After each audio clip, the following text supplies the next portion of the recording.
इंतजार की हद हो गई, अब तो अगली तारीख दे ही दी जाए। मिलॉर्ड, तारीख देने से पहले मैं कुछ अर्ज करना चाहूंगा। इजाजत है।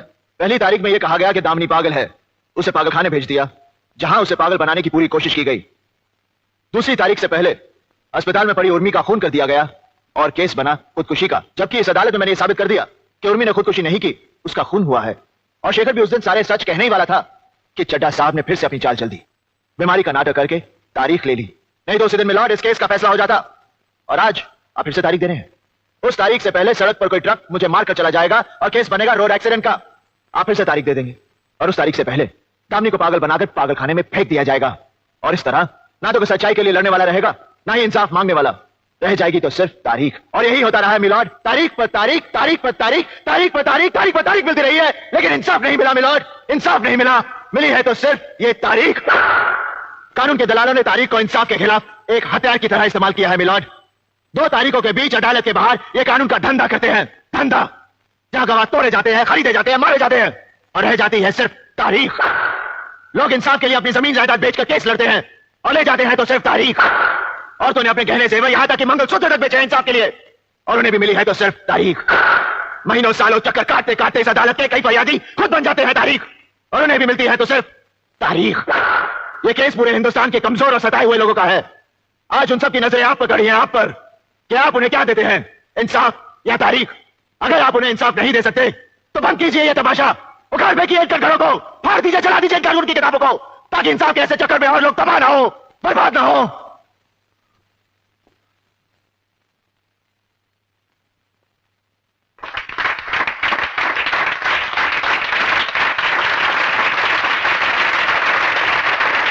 ये हो क्या रहा है?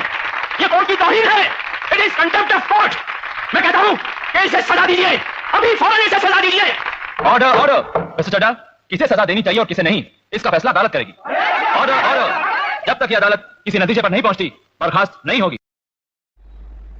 नमस्कार दोस्तों, अभी जो आपने वीडियो देखा है वह दामिनी फिल्म का है, जो 1983 में रिलीज हुआ था। यह फिल्म बहुत ही क्लासिक और मार्मिक है। यह फिल्म भारतीय न्याय व्यवस्था में व्याप्त कमियों को काफ़ी हद तक उजागर किया है। यह भारत के न्यायालयों में 10 से 20 साल तक केस लग जाते हैं पर उन्हें इंसाफ नहीं मिलता, अत्यधिक खर्च भी हो जाता है, फिर भी फरियादी को बस एक नई तारीख मिलती है।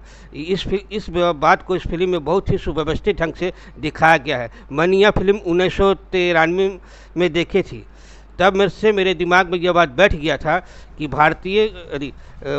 कि वादी प्रतिवादी के वकील जज मिलकर केसों को लंबा खींचते हैं। मगर 20 साल बाद 2013 में मुझे इस बात का ज्ञात हुआ कि केसों को लंबा खींचने के कारण वादी प्रतिवादी के वकील एवं जज ही दोषी नहीं होते, इसके पीछे कुछ और कारण भी होते हैं। इसे को लंबा खींचने पर मैंने अनुसंधान से पता चला है कि वकीलों और जजों के कारण ही देश में तारीख लंबा खींचता नहीं है, बल्कि इसमें इसका योगदान मात्र 10% होता है, जबकि 90% कुछ अन्य कारणों से केसों को लंबा खींचा जाता है। हम उस कारणों की विवेचना आपको इस वीडियो में करेंगे। अब मैं आपके श्रोतागण के सामने कुछ सवाल रखता हूं, जिसका जवाब आप हमें अपने समझ और जानकारी के हिसाब से कमेंट बॉक्स में जाकर बताएं। इस विषय में आप कितना जानते हैं या सो बताएं। न्याय देने के मामले में भारत का स्थान विश्व में कितने नंबर पे आता है? दूसरे सवाल का जवाब, भारत के 3 राज्य बताएं जहां न्याय व्यवस्था अच्छा है।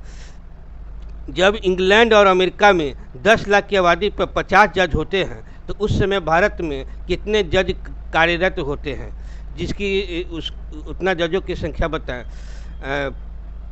5वां सवाल, अमेरिका और इंग्लैंड में कोई न्यायाधीश एक दिन में 5 से 10 ही केस देखता है, उस समय भारत के न्यायाधीश लगभग कितने केस देखते हैं एक दिन में?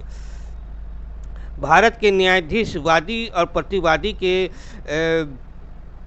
परिवार के सदस्यों को जोड़कर अगर एक साथ बताया जाए तो कोर्ट द्वारा तारीख पर तारीख देने की जो परेशानी से जो आम जनता जो जूझती है उसकी संख्या क्या आपको पता है?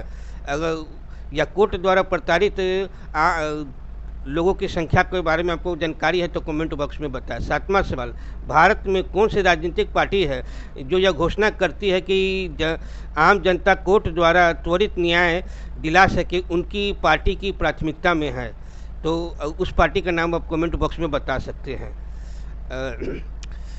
आठवां सवाल, भारत के लगभग कितने केस भारत में प्रतिवर्ष लगभग कितने केस रजिस्टर्ड होते हैं और कितने केस का फैसला आता है एक वर्षों में, उतने केस की संख्या बताएं। किस वर्ष में भारत के न्यायाधीशों ने या विधि आयोग ने त्वरित न्याय दिला सके इसके लिए 40,000 न्यायाधीशों की नियुक्ति की सिफारिश की थी, उस वर्ष के बारे में बताएं। 10वां सवाल, बिहार में लगभग कितने लाख केस पेंडिंग है। न्यायालय में सरकार के द्वारा यही व्यवस्था रही, अगर खाली पड़े न्यायाधीशों के पद नहीं भरे गए तो पुराने केसों को हल होने में लगभग कितने साल का वक्त लग जाएगा, इसकी जानकारी है तो आप कमेंट बॉक्स में जाके बताएं।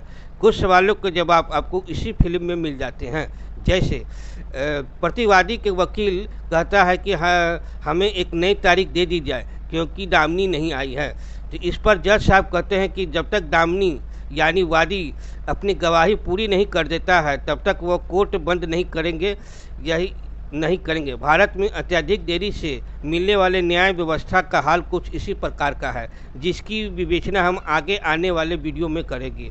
इस बात से बहुत सवालों का जवाब हम आपको आने वाले, अगर आपको इस सवालों का जवाब अगर आता है तो आप कमेंट बॉक्स में जाकर बता सकते हैं, नहीं तो हम आने वाले वीडियो में इन सभी सवालों का जवाब देंगे। बहुत बहुत धन्यवाद। जय हिंद, जय भारत।